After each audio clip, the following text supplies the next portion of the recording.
Hi, everyone. My name is Brian Hansford, and I'm the founder of Pontara.ai. And I want to talk to you about what is generative engine optimization. So, your customers are probably asking ChatGPT, Perplexity, even Google for answers to questions, and not always clicking through to any of the blue links in traditional organic search that we're used to. So, in order to address that problem, we need to think about generative engine optimization. And there's a lot of confusion around that because people are talking about how GEO is like AEO or SEO is dying and GEO is replacing this and that. That's not the case. So let's look at defining exactly what GEO is first off. So think of generative engine optimization as building your AI business card. You're using structured data files to put on your website that include summaries and permissions for policies that you want AI to follow when it crawls your website and learns about your business or your organization, and does so in a way that you want to be represented. So that's really important, is using that structured data. So generative engine optimization is essentially, it's the practice of preparing your website or other digital assets so that AI systems like ChatGPT or Google Gemini or Claude or Perplexity, you're preparing those assets so that those AI systems can accurately understand, describe, and cite your business within the responses.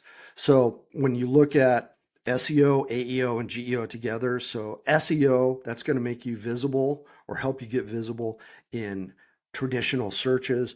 Answer engine optimization, that makes you appear in AI powered searches. And then GEO, that's the foundation essentially for AEO, where it ensures your business is represented accurately when AI generates entire responses and not just citations. So why does that matter? It's because of zero click behavior, and there's changing behaviors. Don't know where this can ultimately end up in the next 12 to 24 months, but right now, zero click behavior, it's a real thing, and we need to prepare our websites to address that.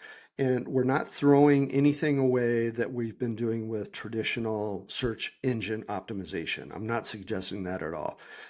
GEO is just another element, another ingredient that we need to prepare our websites with, in order to address and continue to participate in conversations that our customers are asking about.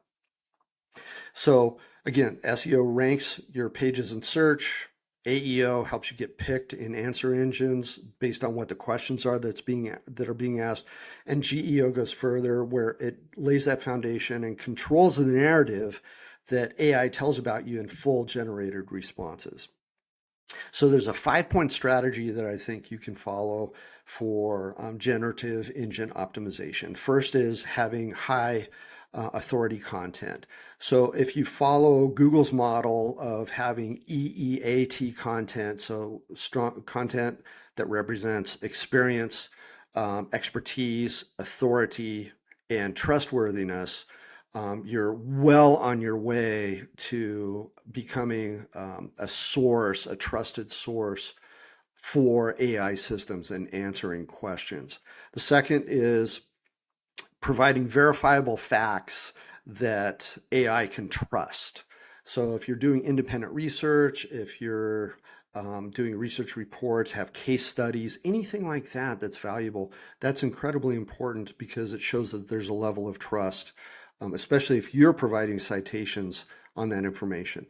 Anticipate user intent. So what are the questions that your customers are asking about you, or asking about products or services or problems that they're trying to solve in your market?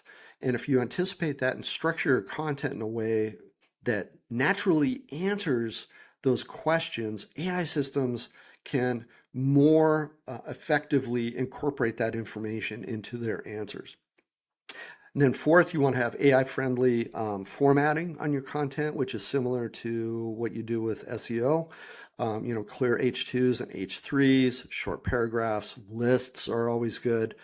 And then finally, this is the big differentiator right here, I think, with effective generative engine optimization, is having a technical foundation and providing a series of 5 structured data files that you can install into the root directory of your website. And that first is the robots.txt file that most of you are probably already using, but you have it structured for search engines. You can also structure that with a specific schema and structured data that addresses AI systems and how you will allow them to recognize or respect your website. The second is the LLMS.txt file, which is a new proposed standard that came up in the fall of 2024. It's not respected by all AI systems yet, but there's a lot of interest in the community in making that a standard that AI systems can and should recognize. And then finally, there's 3 more. There's the vendor.info.json file, and then there's the LLM-policy.json file, which sets policies for, explains the policy that you have for AI systems and how you will allow them to crawl your website, whether or not you want to allow them to learn from your website, or whether or not you want to require citations or any content that would be used. Incredibly important file right there. And then lastly is an AI summary.html file that provides information in an HTML format on your business, how you want your business described, any products or services that you have, and any important web pages and contact information that you may have. So that's kind of the technical package for in the 5 points of an effective generative engine optimization strategy. So GEO, it's powerful. It's not going away. It shouldn't be ignored. Shouldn't take an ostrich with your head in the sand approach on this. But it's something that you can use and actually pretty easily incorporate into your website or other digital assets, just to make sure that you're part of the conversation when your customers or the rest of your audience are asking any AI systems questions about products, services, the market that you may be playing in or trying to serve. And if you take this approach, understand how GEO fits in with SEO and answer engine optimization, you should be in good shape. And then you just monitor that and see how you can continue to modify it and optimize that so that you're showing up in the answers that you want to be represented or how you want to be represented. So thanks so much for your time. I hope that was helpful. And if you have any other questions, please come to Pontara.ai, and we're publishing all kinds of great information all the time about generative engine optimization and answer engine optimization. Thanks again for your time.